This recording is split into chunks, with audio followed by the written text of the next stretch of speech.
Wendy Botello, CEO for Child and Family Services. We are excited to have you here for our opening of our mobile crisis vans. We are your local community behavioral health center. We've been here for over 2 years now, and we've been able to deliver services to individuals who are in need of behavioral health treatment in many different ways. We offer outpatient mental health, we offer crisis services, and we have 2 units, one designed specifically for children and one designed specifically for adults, amongst many other programs that our organization offers. But today, we're really pleased to be able to show a new and innovative way that we're going to deliver services to the individuals in the New Bedford community and surrounding towns. Our mobile crisis vans, which we have 2 here, there will be one that drives around. We wanted to be able to show everybody the 2 that we have. We'll be able to be out in the community and provide crisis care to anybody who needs it. And I'll save a little bit for Pam to be able to speak on what that's going to do.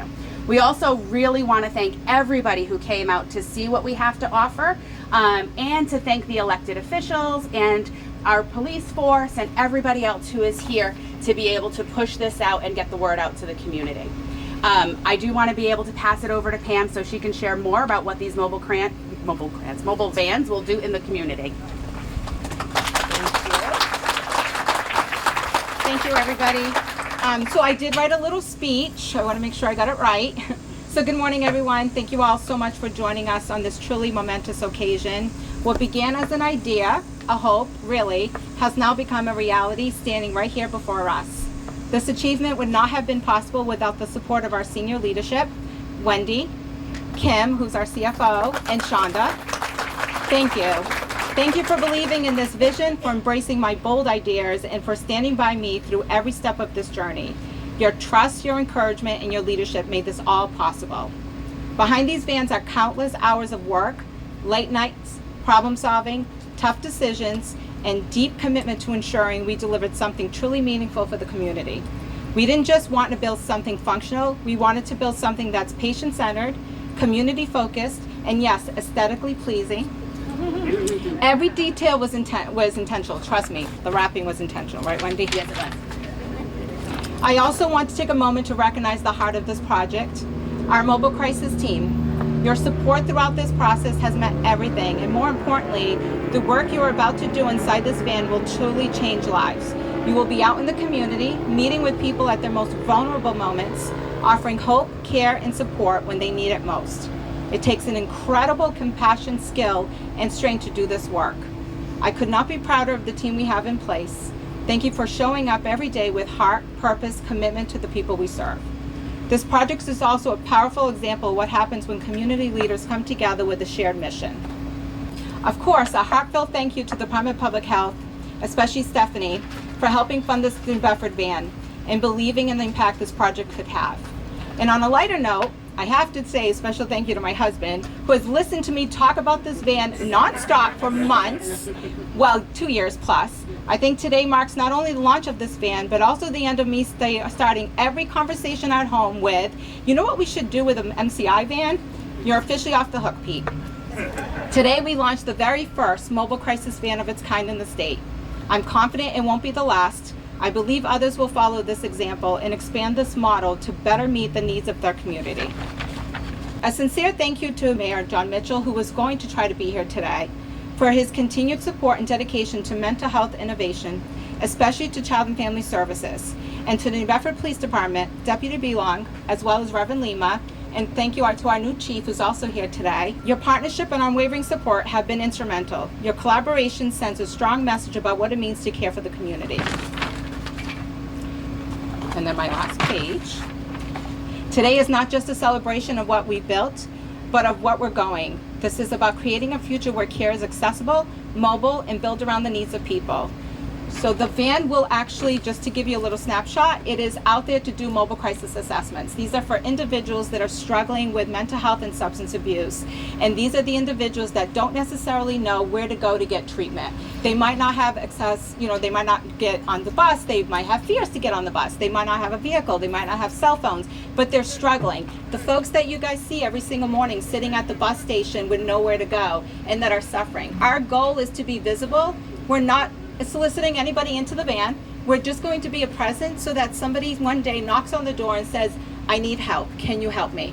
At which point we'll be able to help that individual. It will have a clinician in the van. It will also have one of our support staff, peer specialist, family partner, a recovery coach. Somebody else will be in that van with a clinician to add an additional layer of support. And the goal is to really get people, especially our unhoused community that really do suffer from mental health and substance abuse, let's get these folks off the streets. Let's get them into treatment. Let's get them the help they need. I know this work. I know it works. Wendy knows it's work. Shonda knows it works because it worked in San Francisco, which is where I got the idea from. The numbers are incredible. As long as we're committed to doing this, it will be an incredible outcome. And I can't wait for other mobile crisis teams throughout the state of Massachusetts to say, you know what, we're doing the same thing, because we really should be accessible to those that need it the most. So thank you, everyone. And that's it. I'm going to pass it on to the team. All right, thank you guys so much for coming. What an amazing turnout, especially in this beautiful, beautiful weather. I'm going to try to keep this brief in the interest of keeping some of our clothes a little bit dry. Thank you guys so much for coming. I am Cliff with One South Coast Chamber of Commerce. We are very excited to see things like this happening in our communities. You guys always do amazing work for the community, and having, more opportunities to help the community is very impressive. So we're so grateful that this is part of our community now. We do have a certificate for you guys. It says Certificate of Special Recognition, presented on July 30th, 2025 to Child Family Services Mobile Crisis Van in recognition and honor of your grand opening. It's signed by our CEO, Michael Sullivan, who does regret he was not able to make it today. He had an unavoidable appointment, but he sends his regards and he thanks you guys for being part of our community. All of our ribbon cuttings are sponsored by Cox Media, so I would like to thank our sponsors. We have Sergeant B. Long here, who wanted to say a few words. Deputy B. Long. Yeah, no. Thank you. I guess he demoted me a few times there. So like Pam, I wrote something out too because I don't want to get this wrong. But before I say that, I want to bring everyone back. We talked this morning. When I was a captain, Joe Cadero was a prior chief. And Wendy, Pam, many of you that are probably here today, other community partners I see, worked really hard to bring what we thought was a pilot program to the area, to have clinicians working with cops. Let's face it, right? Cops can't be out there solving everything. We're good at some stuff. There's some things that the police officers may not be as good at. So they had this bright idea of, let's get clinicians out doing the work that maybe the police officers weren't, necessarily educated to do. And we started off as a pilot program. Here we are 6 or 7 years later with these beautiful vans.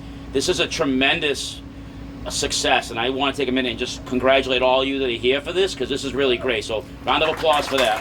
To you and you.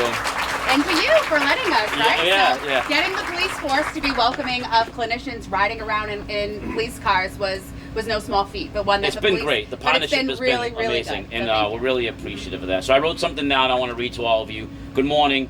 I want to take a moment and thank Child and Family Services for their unwavering commitment to our community and the strong partnership with the New Bedford Police Department. What started off as a bright idea and pilot program between Wendy, Pam, Joe Cadero, and many others turned into a robust collaborative effort to help those dealing with mental crisis in our community. The police department works closely with Child and Family Services, North Star, as well as many other community partners to serve people in times of their need. Today marks an important day. The CFS Mobile Crisis Team will really bring the meaning of meet the client where they're at to fruition. We are extremely excited to be part of this endeavor and know that this is just the beginning of big things between all of our partners and serving those that need our help. To all of you here at CFS, congratulations and best of luck. Thank you so much for all you do. We are truly grateful for the partnership and look forward to our future. Great job. Thank you. All right. With that, we're going to cut the ribbon, and then anybody who wasn't able to go inside the vans and see the vans, please do so. We can also take you to a tour through our CBHC if you haven't been able to do that at one of our previous events. Just let one of us know and we'll take you